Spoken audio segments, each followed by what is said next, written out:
خوش نشسته ای بر بام. پاکی آوردی ای امید سپید، همه آلودگیست این ایام. راه شومیست میزند مطرب، تلخواریست میچکد در جام. اشکواریست میکشد لبخند، ننگواریست میتراشد نام. شنبه چون جمعه، پار چون پیرار، نقش هم رنگ میزند رسام. مرغ شادی به دامگاه آمد، به زمانی که برگسیخت دام. ره به هموار جای دشت افتاد، ای دریغا که بر نیاید گام. تشنه آنجا به خاک مرگ نشست، کآتش از آب می کند پیغام. کام ما حاصل آن زمان آمد، که طمع برگرفته ایم از کام.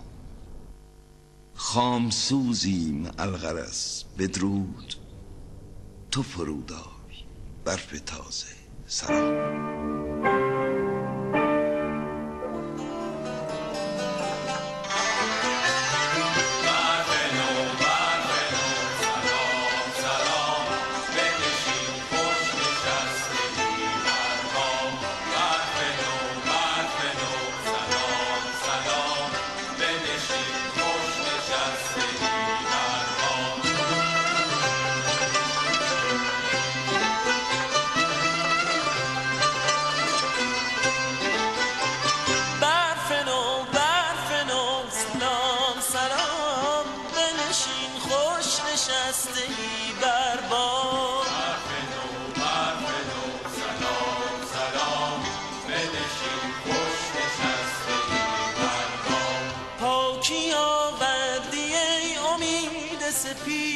همه آلودگیست این ایام، همه آلودگیست این ایام. برف نو سلام سلام.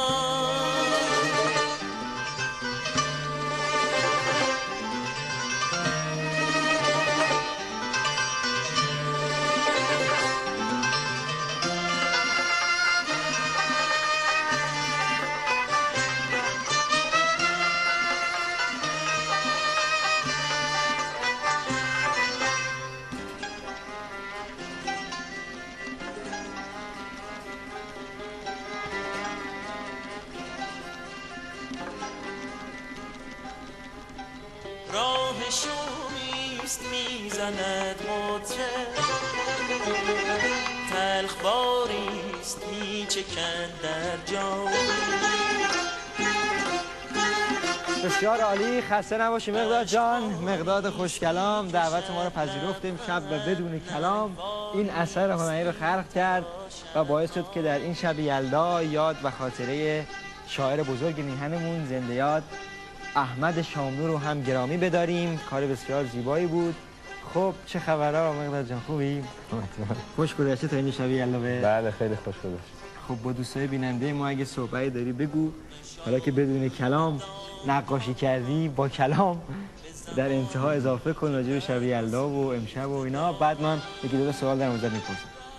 منم سلام میکنم خدمت بینندگان عزیز و جوانای مبارز. امیدوارم امشب شب یلدا رو به کوری چشم آخوندا خلاصه خوش بگذرونن ان شاء الله. خب چه چهره‌ای کشیدی تا حالا؟ یه چهره آبل پیری بار کشیدیم، یه بار چهره پاواروتی بار کشیدم. سخت ترینش کدوم بود؟ همون آبل پیر. آبل پیر یکم چین و چروکای صورت زیاد بود. مشکل ترش. آره. خب حالا سوالم اینه که تو که الان اومدی و چهره زنده یاد شاملو رو کشیدی، میتونی برای ما مثلا یک بند از یکی از اشعار شاملو بخونی که توش واژه شب به کار رفته باشه، حالا که شب یلدا هم هست؟ شب